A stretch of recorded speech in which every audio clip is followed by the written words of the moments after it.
Hey guys, how's it going? Welcome back to my channel. Today I'm continuing with my Beatles series, part 2, where I'm listening to some of the solo albums from the four members, the four guys. And today I'll be checking out Ram, the second studio album from Paul McCartney. Now this is a husband-wife music duo collaboration between Paul and his wife, Linda McCartney. Now you guys have been hyping up this album for quite a while, ever since I started my journey of listening to some of these solo albums from the Beatles. And it's probably one of the most highly requested videos I've done in this Beatles series. The album's release coincided with a period of acrimony between Paul and his former Beatles bandmates and followed his legal action in the United Kingdom's High Court to dissolve the Beatles' partnership. John Lennon believed that several of the songs on Ram contained personal jibs directed at himself and Yoko Ono. And so John Lennon did fire back with one of the songs on his album, Imagine, called How Do You Sleep. Paul later conceded that some of the lyrics on this album, in particular the song Too Many People, had been a little dig at John and Yoko. George Harrison and Ringo Starr were said to interpret the track Three Legs on this album as an attack on them and John. And then according to Paul McCartney, Dear Boy was directed at Linda's ex-husband and not Lennon. So just all this drama surrounding the back and forth, the he said, she said, very high school. But anyway, I will be checking out the special edition of Ram, which means I'll be listening to a few bonus tracks for a total of 16 songs, 1 hour and 2 minutes. I also don't recall hearing any of these songs before. But anyway, let's dive right into it with track 1, Too Many People.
That was track 1, Too Many People, and I quite liked this track.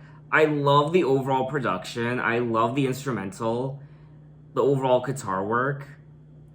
I also quite liked the melody and the chorus. Too many people going underground, too many reaching for a piece of cake, too many people pulled and pushed around, too many waiting for that lucky break. That was your first mistake. You took your lucky break and broke it in two. Now what could be done for you? You broke it in two. Too Many People contains digs at Paul's former bandmate and songwriting partner John, as well as Yoko Ono. When talking about the song in 1984, Paul McCartney said, "I was looking at my second solo album, Ram, the other day, and I remember there was one tiny little reference to John in the whole thing.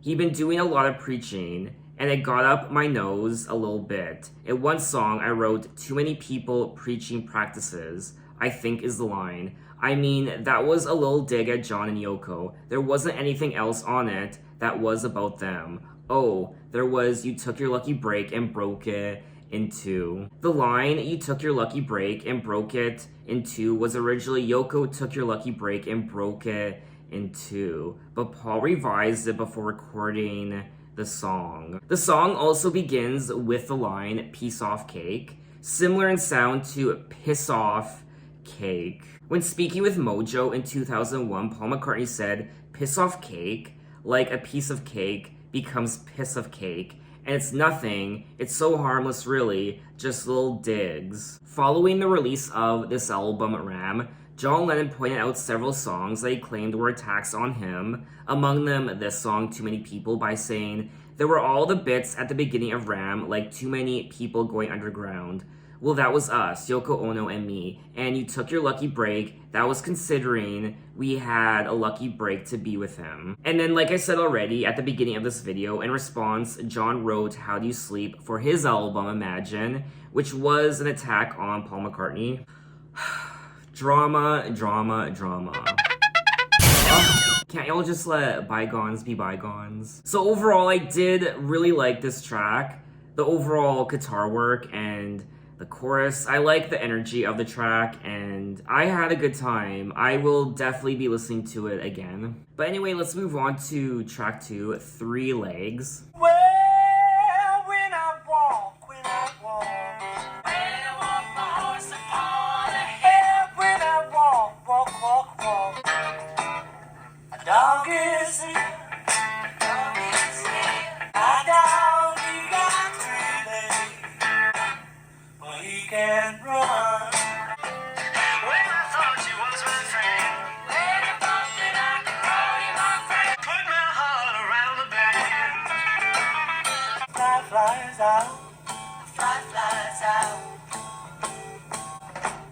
but mine got one.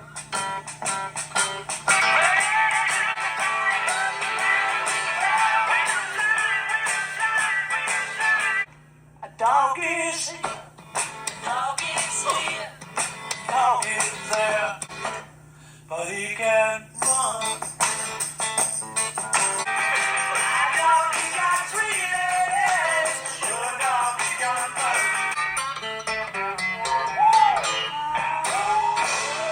That was track 2, Three Legs. Very interesting.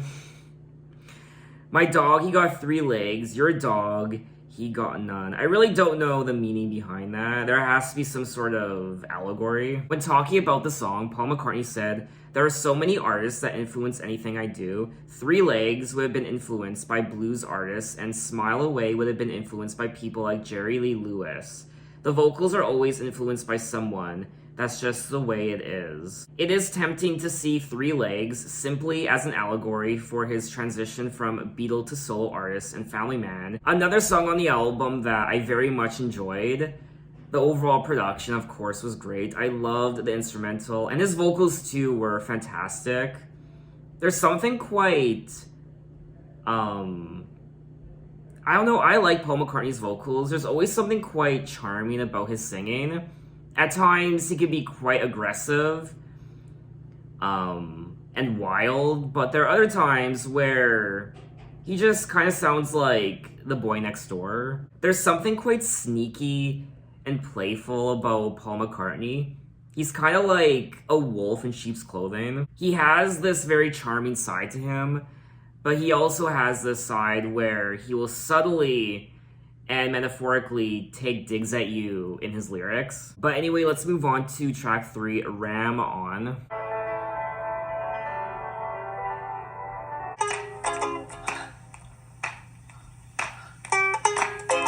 Ram on, soon,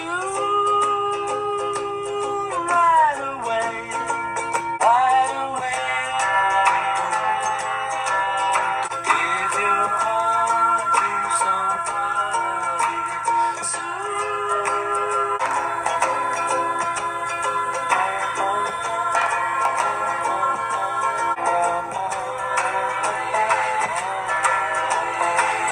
Give your heart to somebody right away.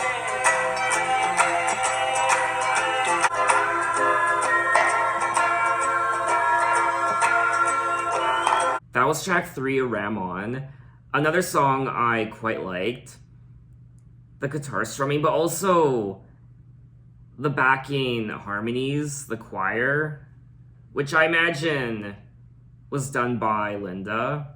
It was quite heavenly and divine. Give your heart to somebody soon, right away, Ram On. Give your heart to somebody soon. Right away, ram on. I also liked the whistling towards the end, but overall, this would be another song I would listen to again, and I am quite liking this album so far. I'm having a good time. I am enjoying this album more than his prior album, McCartney, his debut solo album. Anyway, let's move on to track 4, Dear Boy. Guess you never knew, dear boy, what you would find. I guess you never knew what you would find, dear boy. Guess you never saw it without those days, dear boy. When I standing in my home, deep through that beat up.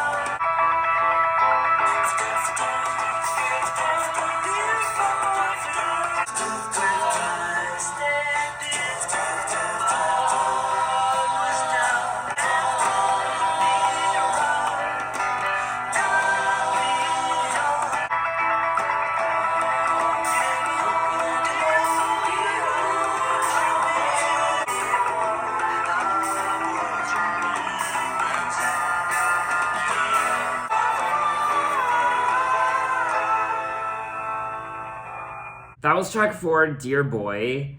Very intriguing. I think this might be one of the more intriguing songs on the album so far. I found the backing harmonies to be particularly interesting. Another one of my favorite parts of this track was the piano solos. The lyrics were written by Paul about how lucky he was to have Linda. I guess you never knew, dear boy, what you had found. I guess you never knew, dear boy, that she was just the cutest thing around. I guess you never knew what you had found, dear boy. When I stepped in, my heart was down and out, but her love came through and brought me around, got me up and about. And even when you fall in love, dear boy, it won't be half as good as this. I hope you never know how much you missed, dear boy, how much you missed, dear boy. When talking about the song, Paul McCartney said, Dear Boy was my attempt at an autobiography about myself and how lucky I was to have Linda. I never realized how lucky I was to have her until I began writing the song. But in 2001, Paul McCartney also said, Dear Boy was actually a song to Linda's ex-husband.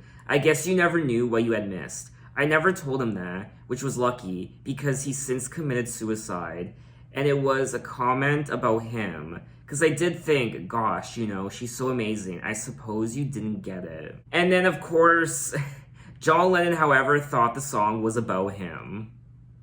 Certain lines, such as, she was just the cutest thing around, could have been referred to Paul as being the cute Beatle.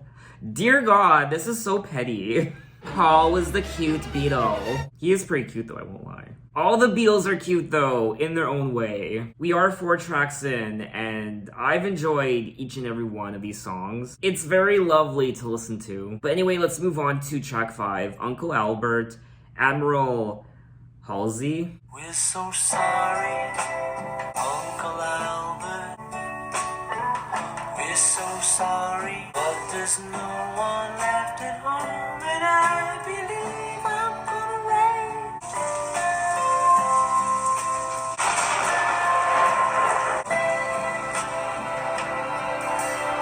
We're so sorry, but we have another thing. But if anything should happen, we'll be sure to give a ring.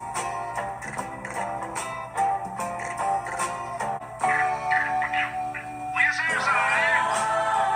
We're so sorry. If we're so easily gone away.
was track 5, Uncle Albert, Admiral, Halsey. Another song I loved. This actually might be, it's hard to say, but this might be one of my favorites on the album. I liked the overall, I don't know, I liked the journey I went on listening to the song from beginning to end. There was a part during the song where we hear or something like that. I think there was also a harp at one point. We heard the strings and lots of different instruments and lots of interesting effects with this track, and I liked it. Very intriguing, and I would definitely listen to it again. For me anyway, this does sound like a song that the Beatles could have released. We're so sorry, Uncle Albert. We're so sorry if we caused you any pain, but there's no one left at home, and I believe I'm gonna rain. We're so sorry, but we haven't heard a thing all day. We're so sorry, Uncle Albert. Hands across the water, heads across the sky. Admiral Halsey notified me he had to have a berth or he couldn't get to sea. I had another look and I had a cup of tea and a butter pie. The butter wouldn't melt, so I put it in my pie, alright? Live a little, be a gypsy, get around, get your feet up off the ground, live a little. I do like the lyrics of this song, even though I don't know what the hell he's singing about. It became Paul's first gold record after the breakup of the Beatles. The song is composed of several unfinished song fragments that Paul stitched together in a similar manner to the medleys from the Beatles' 1969 album, Abbey Road. Oh, okay. Yeah, that's what I liked about the song. It was like an interesting medley of sounds and instruments, and I really liked listening to it. The song is notable for its sound effects, including the sounds of a thunderstorm, including rain, heard between the first and second verses, the sound of Paul's voice with a telephone effect heard after the second verse, and the sound of chirping seabirds and wind by the seashore. Paul said Uncle Albert was based on his uncle. He's someone I recall fondly, and when the song was coming, it was like a nostalgia thing. Paul described the Uncle Albert section of the song as an apology from his generation to the older generation, and Admiral Halsey as an authoritarian figure who sought to be ignored. This is such a fascinating album to listen to. I just love all the compositions of these tracks, the overall instrumental, and the stories of these songs, and I don't know, I'm having a fantastic time. Anyway, let's move on to track 6, Smile Away. 1, 2, 3, 4.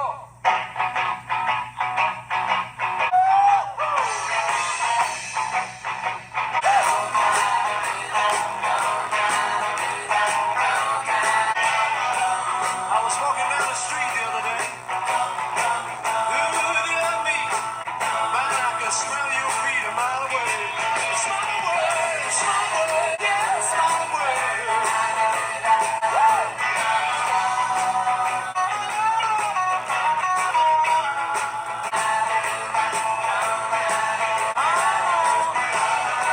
I was walking down the street the other day. Man, I can smell your breath a mile away. Smile away, smile away, smile away, smile away. I smell the sea. All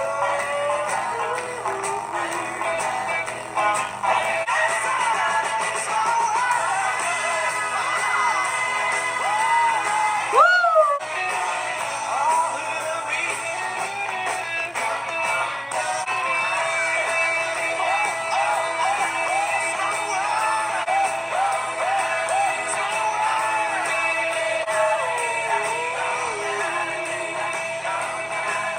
That was track 6, Smile Away. The most bombastic song on the album so far. Full of energy. It's so vibrant and playful, and I don't know who he's singing about. I'm curious to know. Oh, it's about me, said John. I was walking down the street the other day. Who did I meet? I met a friend of mine, and he did say, man, I could smell your feet a mile away. I met a friend of mine, and he did say, do. Man, I can smell your breath a mile away. The words of Smile Away have been interpreted by some as a commentary on the other Beatles and Alan Klein. Paul McCartney was known to be depressed following the breakup of the Beatles and found solace in music and the love of Linda. The chorus, a repetition of the title, Smile Away, was McCartney with his head held high, finding positivity in spite of the insults of his various friends. I loved rocking out to this song. I had a good time. And it put a smile on my face. Do, do, do. But let's move on to track 7, Heart of the Country. I look high, I look low, I'm looking everywhere I go. I'm looking for a home in the heart of the country. Heart of the country where the holy people grow. Whoa, whoa, whoa.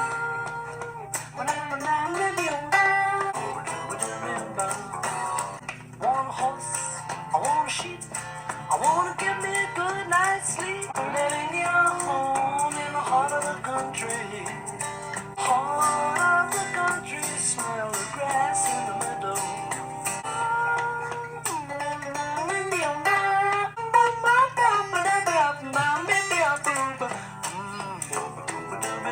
Living in a home in the heart of the country.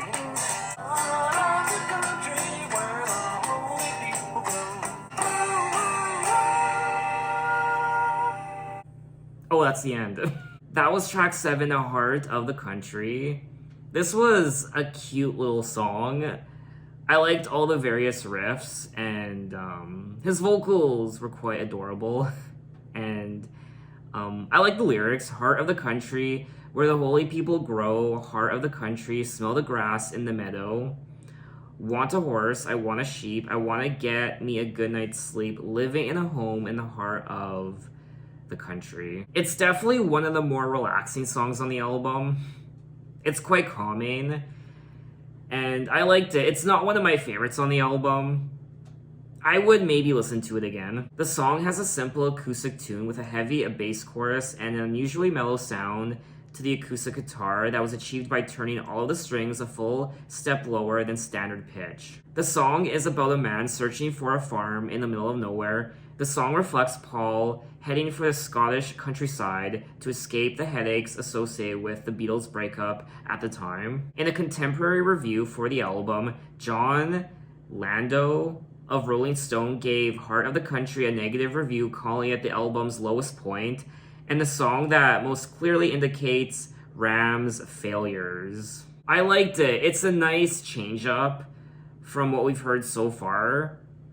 It's a nice sigh of relief. It kind of calms you for a second, and I liked it. But let's move on to track 8, Monkberry, Moon Delight. So I sat in the attic, a pillow up my nose, and and the horrible sound of tomato. Ketchup, super puree. Ketchup, super puree.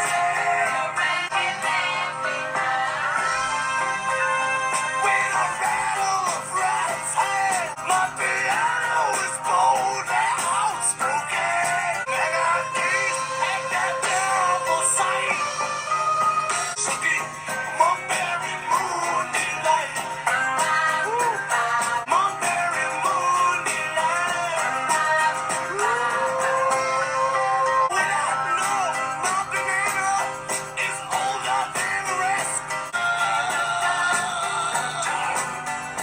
When I leave my pajamas, catch up, catch kids, all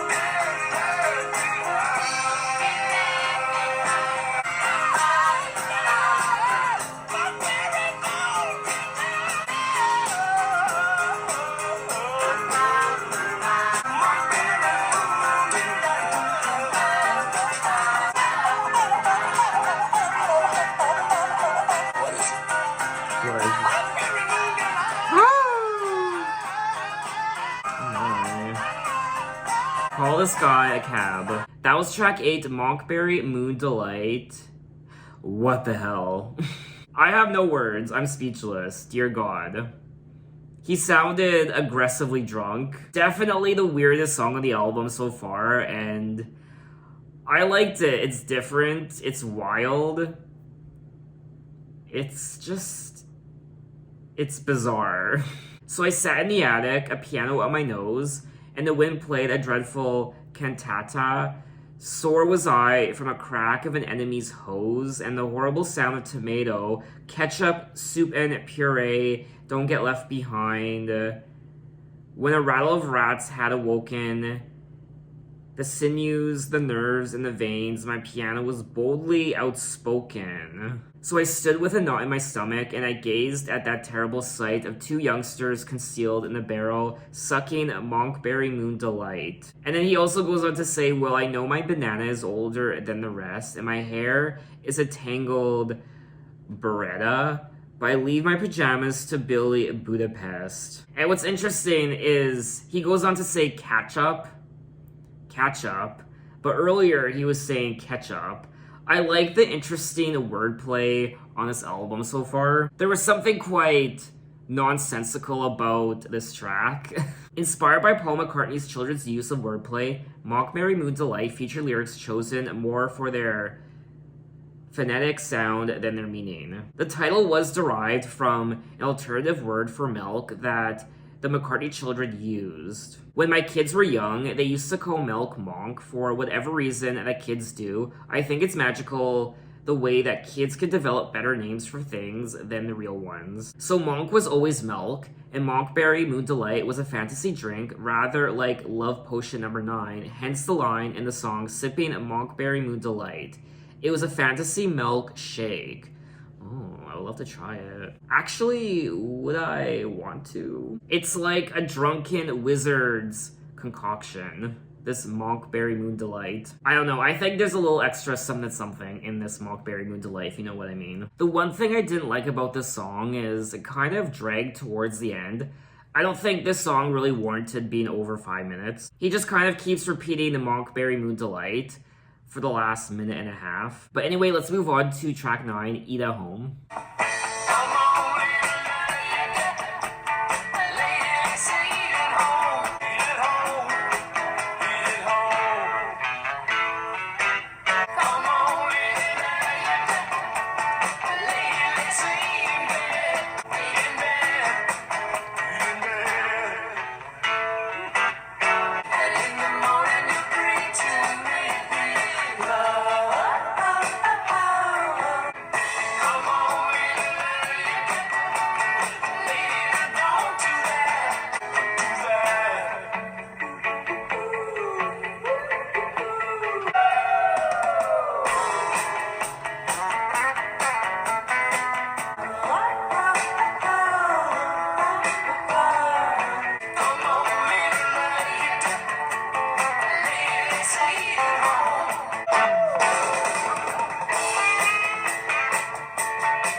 That was track 9, Eat at Home. And this was a cute little track. I thought it was quite catchy. In particular, come on, little lady. Come on, little lady. Lady, let's eat at home. Come on, little lady. Lady, let's eat at home.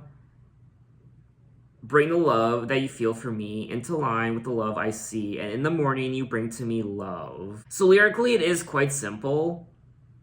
There really isn't a lot going on, but it's just a fun song to listen to, and it gets your body moving, and it's quite catchy. Paul McCartney described the lyrics of Eat at Home as a plea for home cooking.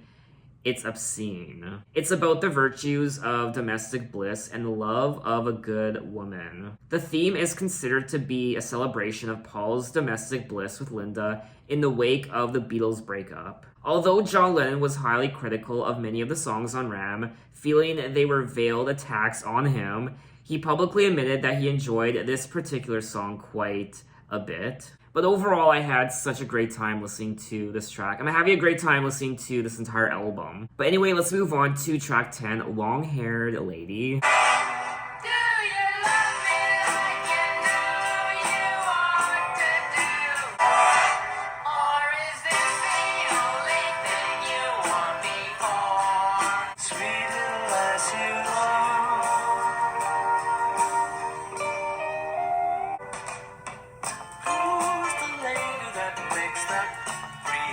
Occasional laughter, who'll be taking her home when all the dancing is over? Long hair lady, bees are buzzing about my sweet, delectable baby. Who's your favorite person, dear phenomenal lady?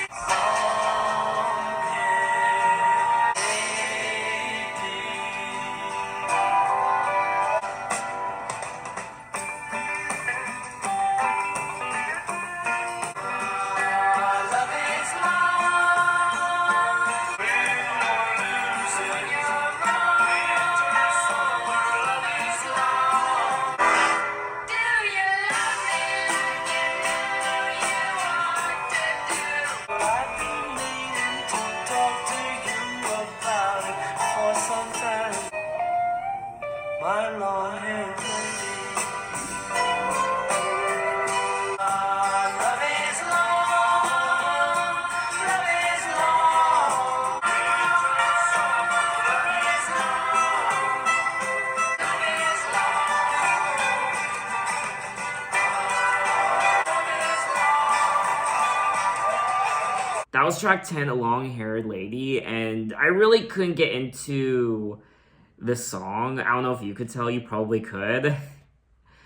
It was a real slog to get through. I really wanted the song to be over, and by the halfway point, I was like, oh no, there's still another 3 minutes left. I didn't really find anything particularly interesting about this track. I really didn't care for the lyrics or the overall composition.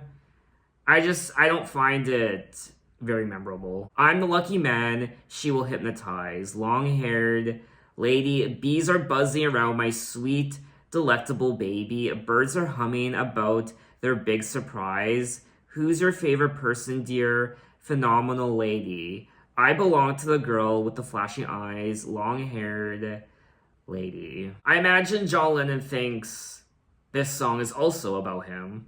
Long-Haired Lady was a love song pieced together from 2 song fragments. This is one of my least favorite tracks on the album. I don't know, maybe a lot of you like it, but it really didn't do anything for me. Anyway, let's move on to track 11, Ram On, the reprise.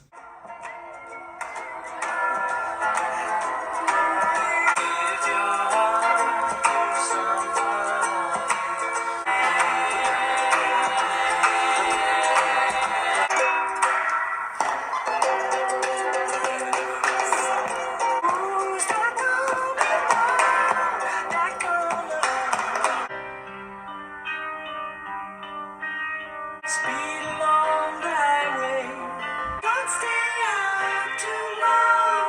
Ooh, we're just busy hiding.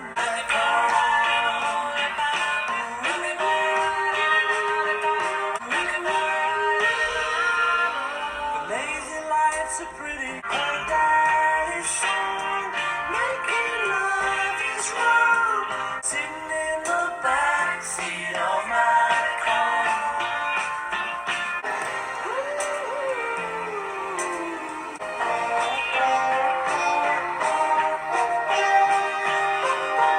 Backseat of my car.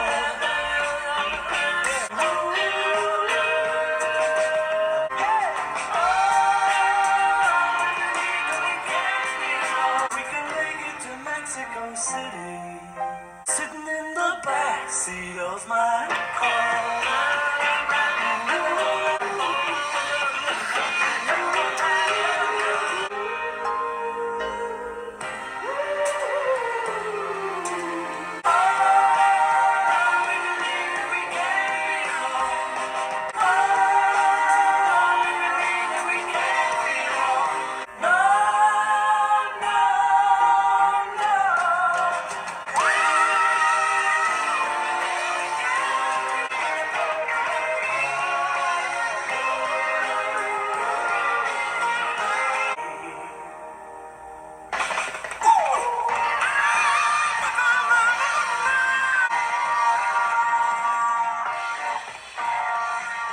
That was tracks 11 and 12, Ramon, Reprise, and then that progressed into track 12, The Backseat of My Car.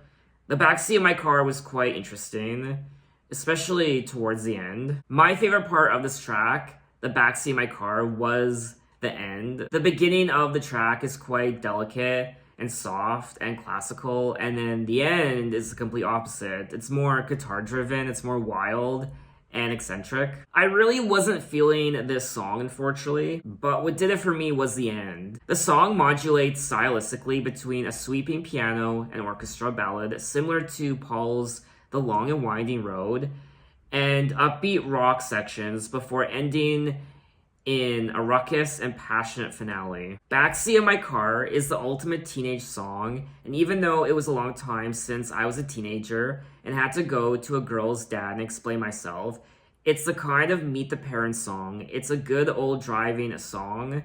We can make it to Mexico City. I've never driven to Mexico City, but it's imagination, and obviously Backseat is snogging, making love. Paul further stated that it's a really teenage song with the stereotypical parent who doesn't agree, and the two lovers are going to take on the world. We believe that we can't be wrong. I always like the underdog. We may end up in Mexico City, but listen to her daddy's song, Making Love is Wrong. Ooh, we're just busy riding, sitting in the backseat of my car. We was only hiding, sitting in the backseat of my car. And when we finish driving, we can say we were late in arriving and listen to her daddy's song. This is a song about teenage rebellion and falling in love and going against your parents and doing typical teenage things like making out and having sex in a car. It's not one of my favorite tracks on the album, but I still like the story behind the song, and I like the overall composition. I like the instrumental of the track, and I would maybe listen to it again. But now we're entering the bonus track part of the album. There are 4 bonus tracks I'll be listening to, so let's move on to track 13, Another Day, the first bonus track. Every day she takes a morning bath, she wets her hair. It's just another day. Keep it in the pocket of her raincoat. It's just another day. I feel like I've heard this song before. It's just another day. It's just another day. So sad, so sad. Lonely apartment she dwells. Stay, but it leaves the next day. Sometimes she feels so sad. It's just another day. It's just another day. So sad, so sad. Stay, but it leaves the next day. Every day she takes a morning bath, she wets her hair. It's just another day. Slipping into stocking, dipping in the pocket of her raincoat.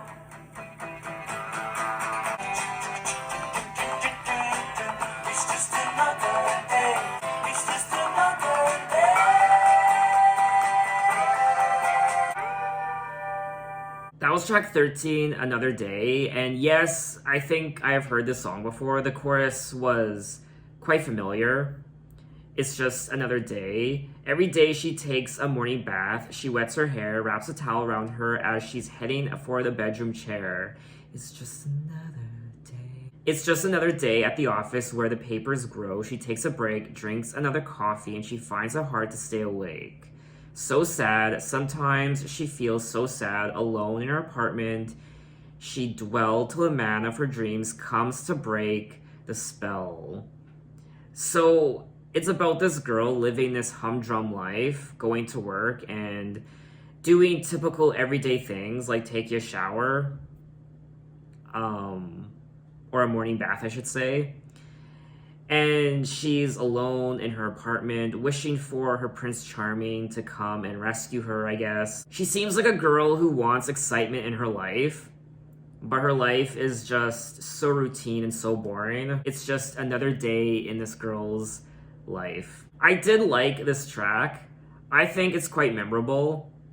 I like the story behind the song, and I thought it was quite pleasant. The lyrics describe the daily routine of a lonely woman using an observational style similar to Paul's narrative in the 1966 ballad Eleanor Rigby. Another Day was dismissed by many music critics, however, who found it inconsequential and reflective of McCartney's conservative outlook. So it looks like this song received a lot of hate when it was released. A lot of people called it irrelevant. I don't know, I liked it. It's definitely one of the more low-key tracks on this album. It doesn't really stand out when it comes to its production, but it's still a track I would love to listen to again. It's very calming. But we are moving on to the second bonus track, Oh Woman, Oh Why.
That was track 14, Oh Woman, Oh Why.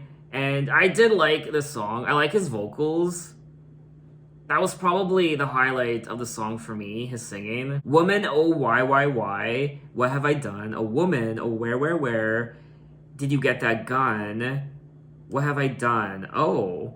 So, when I was listening to this song, I wasn't really paying attention to the lyrics. Well, I met her at the bottom of a well. Well, I told her I was trying to break a spell, but I can't get by, my hands are tied. I don't know why I never got her to try myself. Well, I'm fed up with your lying, cheating ways, but I get up every morning and every day, but I can't get by, my hands are tied.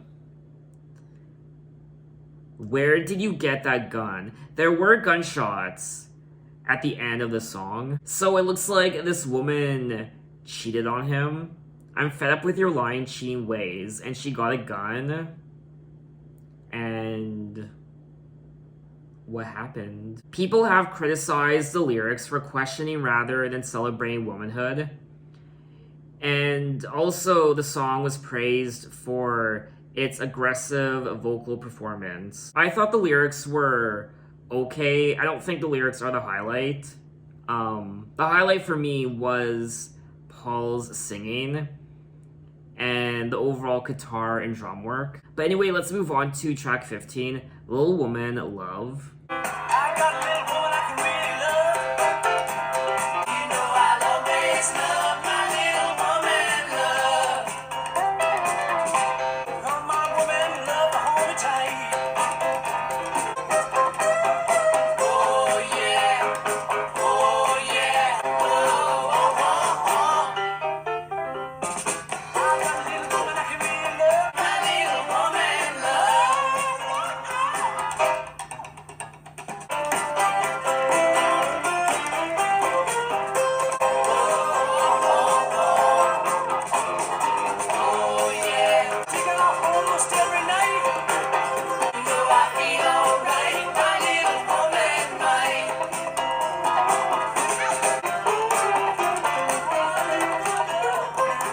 That was track 15, Little Woman Love. And this was a cute song.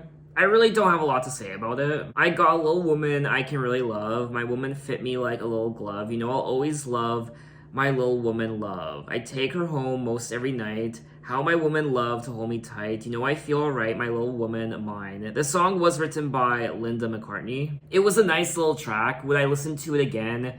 Not really. My favorite part of this track was the overall instrumental. But we have made it to the end of the album. Track 19, Rode All Night, the fourth bonus track.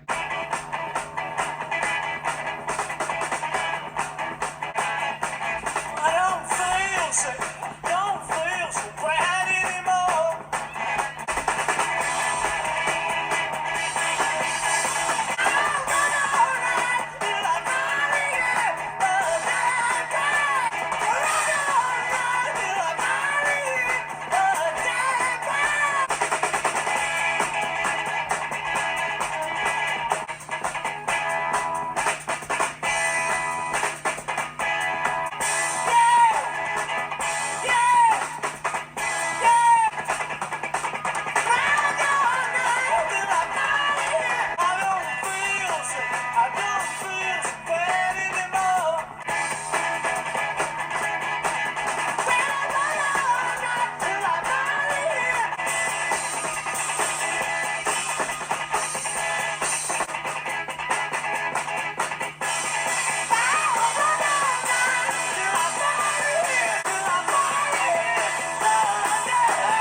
That was track 19, Rode All Night. Wow. I mean, I don't need to tell you, the drums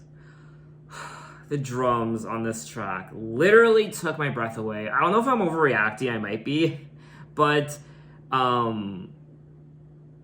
I quite like this. Even though, I mean, it was quite long, it was almost 9 minutes, but I feel like it was well worth it. I don't feel sick, don't feel bad anymore. I got over it. Too bad anymore. Rode all night till I finally hit the daybreak. Rode all night till I finally hit the day. There really isn't a lot going on lyrically in the song, but the highlight of the song for me was, like I said, the overall production, the drums, and his vocals. I had a great time listening to this track. So that was all 12 tracks, plus the 4 bonus tracks of Ram by Paul and Linda McCartney.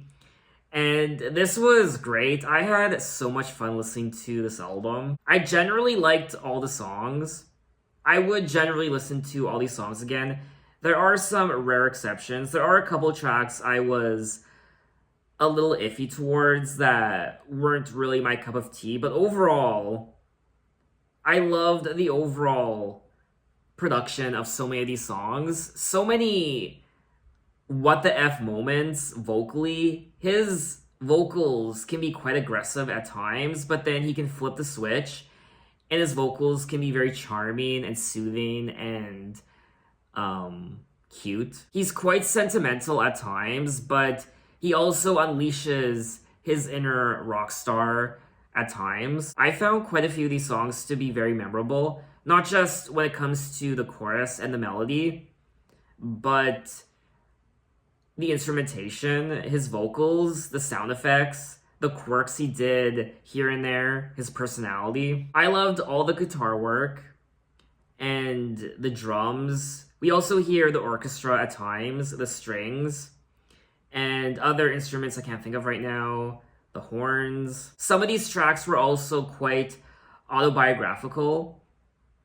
He drew inspiration from, obviously, Linda, and also his children, his uncle as well, and also the conflicts that occurred within the Beatles. I personally think this is a vast improvement over his prior album, McCartney. Upon its release, Ram was poorly received by music critics. McCartney was particularly hurt by the harsh reviews, especially as he had attempted to address the the points raised and criticism of his earlier album by adopting a more professional approach this time around. The album was criticized for its lack of intensity and energy. I don't know, I feel like this album packed a lot of energy and at times a lot of intensity, especially his aggressive singing. His fellow ex-Beatles, all of whom were riding high in critical favor with their recent releases, were likewise vocal in their negativity. John hated the album and dismissing his former songwriting partner's efforts as music to my ears in his song How Do You Sleep. Ringo Starr told UK's Melody Maker, "I feel sad about Paul's albums. I don't think there's one good tune on the last one, Ram. He seems to be going strange." Early editions of John Lennon's Imagine album included a postcard of John pulling the ears of a pig in a parody of Ram's cover photograph of Paul holding a ram by the horns. I'm getting the sense that back then, when this album was released, there was a lot of hate towards Paul. I don't know if it's because of what happened with the Beatles. It feels like Paul rubbed some people the wrong way. I don't know. I had a great time listening to this album. I generally enjoyed myself. So what did you guys think of the album and what are your impressions? Maybe you don't like this album. Maybe you think it's overrated. So far, this is my favorite Paul McCartney album. I mean, I've only listened to 2 of his albums, and Plastic Ono Band is my favorite John Lennon album so far. So I prefer John Lennon's debut solo album, and in Paul's case, I prefer his second studio album over his first. I personally think this was a solid effort from Paul McCartney. So in my next video, I will move on to George Harrison now, and his third studio album, All Things Must Pass. From my understanding, this is his most popular album. It's his most critically acclaimed. So that's why I chose to do this particular album out of all the albums in his catalog. You guys have also been hyping up this album, so I'm extremely excited to be listening to it for the first time. So look out for that video next time, and thanks for watching, guys. You can find me on Twitter, you can find me on Instagram, you can message me, you can say, hey, how are you? And I will see you next time. Take care.